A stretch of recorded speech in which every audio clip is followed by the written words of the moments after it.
नमस्कार. मी सिद्धी सुहास नाईक. माझ्या चॅनलचं नाव आहे सिद्धीज ग्रामर हॅक्स. तर आपण लक्षात काय ठेवणार आहोत? अव्ययीभाव समास आ, प्रति, यथा, गैर, बे, बिन, हर, दर किंवा पुनरावृत्तीवाले शब्द. विभक्ती तत्पुरुष ला, ने, साठी, तून, चा, तील विग्रह करताना विभक्ती प्रत्यय लागतो. नय तत्पुरुष निषेध दर्शवणारे शब्द. उपपद कृदंत तत्पुरुष विग्रह करताना नारा येतो. कर्मधारय तत्पुरुष विशेषण त्याच्यामध्ये दाखवलं जातं. द्विगु तत्पुरुष संख्या विशेषण त्यात असतं. मध्यम पद लोपी समासमध्ये खातेसंबंध आणि नातेसंबंध असतात. नाम आणि नाम त्यात येतं.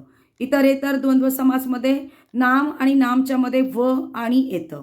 वैकल्पिक द्वंद्व समासामध्ये विरुद्धार्थी शब्द येतात. विशेषण असतात त्याच्यामध्ये किंवा आणि अथवा विग्रह करताना वापरतो. समाहार द्वंद्व समासामध्ये एकाच गटात बसणाऱ्या अनेक गोष्टी येतात.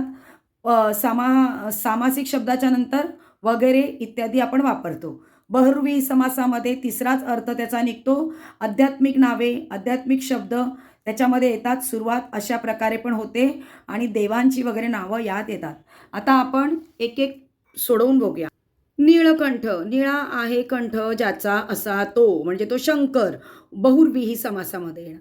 महाराष्ट्र, महान आहे राष्ट्र, म्हणजे याच्यामध्ये विशेषण आलेलं आहे त्यामुळे ते कर्मधारय समासमध्ये येणार. अन्याय, नाही न्याय मिळाला त्याला, म्हणजे नकारार्थी शब्द, म्हणजे नय तत्पुरुष समास. आ जन्म, म्हणजे जन्मापासून आ लागलेला आहे, इथे उपसर्ग, म्हणजे उपसर्ग जेव्हा लागतो तेव्हा त्याला अव्ययीभाव समास म्हणतात. चित्रकार, म्हणजे चित्र काढणारा.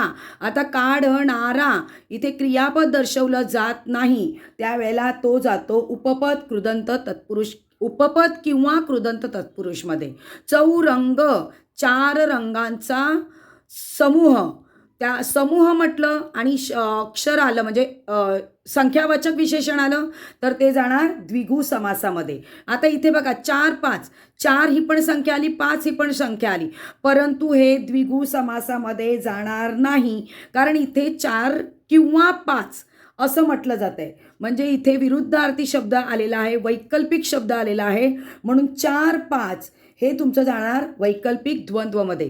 पुरणपोळी, पुरण घालून केलेली पोळी. जेव्हा असे शब्द येतात, सामासिक शब्द येतात, तेव्हा त्याला आपण म्हणतो मध्यम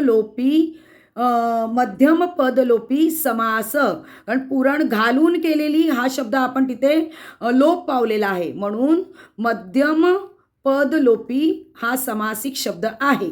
सहपरिवार, म्हणजे परिवाराने सहित, हा सह बहुव्रीही समासामध्ये येतो. पशु पक्षी, पशु आणि पक्षी दोन्हीही महत्त्वाचे आहे, इतर कुणीच महत्त्वाचं नाही आहे, तेव्हा इतरेतर द्वंद्वमध्ये येतं. वन भोजन, वनातील भोजन, तील हा विभक्ती प्रत्यय लागलेला आहे तेव्हा याला विभक्ती तत्पुरुष समास म्हणणार. ऋणमुक्त, ऋणातून मुक्त, तून हा विभक्ती तत्पुरुष लागला आहे म्हणून याला सुद्धा विभक्ती तत्पुरुष म्हणणार. पालापाचोळा, म्हणजे अनेक पालापाचोळा, कचरा वगैरे सर्व याच्यामध्ये येणार तेव्हा याला म्हणणार पालापाचोळा. इतर हा समाहार द्वंद्वमध्ये येणार. वक्रतुंड, वक्र तोंड आहे असा तो, म्हणजे बहुव्रीही समास. महाकाव्य, महान काव्य आहे, याच्यामध्ये महा हे विशेषण आलंय, महान. जेव्हा विशेषण येतं तेव्हा म्हणतात कर्मधारय समास. बेडर, म्हणजे ज्याला डर नाही असा तो, म्हणजे नकारार्थी शब्द येथे आलेला आहे, म्हणजे नय तत्पुरुष समास. गैरवर्तन, आता गैरवर्तन बघा बाळांनो, इथे जेव्हा गैरवर्तन असा शब्द येतो तर समजा याची मी फोड अशी केली वर्तनाशिवाय, तर हा येणार अव्ययीभाव समासामध्ये.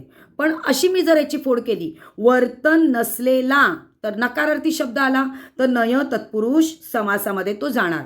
महाराजा, महान असा राजा, याच्यात विशेषण आलेला आहे, मग कर्मधारय समास. थोडक्यात तुम्ही बघा, लक्षात ठेवा, कर्म आपलं जे आयुष्यात आपण जे कर्म करतो त्या कर्माची फळं आपण भोगत असतो, बरोबर आहे. मग आपल्याला कर्माची फेड करावी लागते. मग आपण जे कर्म केलेलं आहे ते कर्म इथे महत्त्वाचं आहे बघा. महान कर्म केलं आहे म्हणून तो महाराजा झालेला आहे, ठीक आहे, म्हणजे विशेषण इथे महत्त्वाचं आहे. नवरस, 9 रसांचा समूह, 9. आता हे संख्या विशेषण आलेलं आहे म्हणजे हे झालं द्विगु समासामध्ये गेलं. ग्रंथकार, ग्रंथ करणारा, करणारा, करतो नाही आलं, करतो म्हणजे क्रियापद, करणारा हे जरी क्रियापदासारखं दिसतं तरी सुद्धा त्याला क्रियापद म्हणता येणार नाही. म्हणून हा जातो उपपद उपपद किंवा कृदंत त्याला म्हणतात तत्पुरुष समासामध्ये. बालमित्र म्हणजे बालपणापासूनचा मित्र, बाल आणि पणापासूनचा हा शब्द तिथे लोप पावलेला आहे म्हणून त्याला म्हणतात, मधलं पद लोप पावलं आहे म्हणून त्याला म्हणतात मध्यम पदलोपी समास. याच्यामध्ये नेहमी बघा नातेसंबंध आणि खातेसंबंध दाखवलं जातं, हे लक्षात ठेवायचं आहे. मध्यम पदलोपी समासामध्ये तोंडपाठ, तोंडाने पाठ, ने हा विभक्ती प्रत्यय लागलेला आहे याच्यामध्ये म्हणून तो झाला विभक्ती तत्पुरुष समास. पूर्व आणि पश्चिम म्हणजे पूर्व दिशा ही महत्त्वाची आहे, पश्चिम दिशा ही महत्त्वाची आहे म्हणजे हे जाणार इतरेतर द्वंद्वमध्ये. आग लाव्या म्हणजे आग लावणारा हे झालं उपपद तत्पुरुष समासामध्ये. गाय रान, गायीसाठी रान, साठी हा विभक्ती प्रत्यय लागलेला आहे म्हणजे ते जाणार विभक्ती तत्पुरुष समासामध्ये. हाल अपेक्षा, हाल अपेक्षा वगैरे समाहार द्वंद्वमध्ये गेलं. यानंतर परावलंबी, अवलंबून आहे दुसऱ्यावर असा तो प्रादी बहुर्विही समास. लाल भडक, भडक असेल लाल, बघा कसा आहे भडक आहे, लाल रंग आहे पण तो कसा आहे भडक आहे, तर इथे त्याचं विशेषण दाखवलं आहे. मग विशेषण दाखवणारे सामासिक शब्द कशात जातात, कर्मधारय समासामध्ये. ना पसंत, पसंत नसलेला, नय तत्पुरुष नकारार्थी शब्द दाखवतो. पदोपदी, पद हा शब्द 2 वेळा आलेला आहे, पदोपदी म्हणजे पावलो पावली अव्ययी भाव समासामध्ये जाणार. जे 2 शब्द घरोघरी, दारोदारी, पदोपदी असे जे पुनरावृत्तीवाले शब्द येतात, सामासिक शब्द येतात ते नेहमी अव्ययी भाव समासामध्ये जातात. शेतकरी, शेती करणारा उपपद तत्पुरुष समास. सप्तऋषी, 7 ऋषींचा समूह, समूह म्हटलंय आणि 7 म्हटलंय द्विगु समासामध्ये जाणार. पास किंवा नापास, किंवा आलंय म्हणजे विरुद्धार्थी शब्द आलाय, पासच्या विरुद्ध नापास. जेव्हा विरुद्धार्थी शब्द येतात आणि मध्ये जेव्हा किंवा लागतं त्यावेळेला त्याला आपण म्हणणार वैकल्पिक द्वंद्व समास. बटाटे वडा, बटाटे घालून केलेला वडा म्हणजे बटाटे आणि वडामध्ये घालून केलेला शब्द मधला जो आहे तो लोप पावलेला आहे आणि खाते संबंध दाखवला आहे मग तो म्हणणार आपण मध्यम पदलोपी समास. सुलोचना, सुलोचना म्हणजे सुंदर लोचन, लोचन म्हणजे नयन डोळे असणारी ती, त्याच्यामध्ये जाणार बहुर्विही समासामध्ये, प्रादी बहुर्विही समासामध्ये जाणार. राधेश्याम, राधा आणि श्याम हे कधीच वेगळे होऊ शकत नाहीत, एकमेकांवरती अवलंबून आहेत. अशा समासाला आपण म्हणतो इतरेतर द्वंद्व, याच्यात इतर कुणीही येणार नाही, इतरेतर द्वंद्व.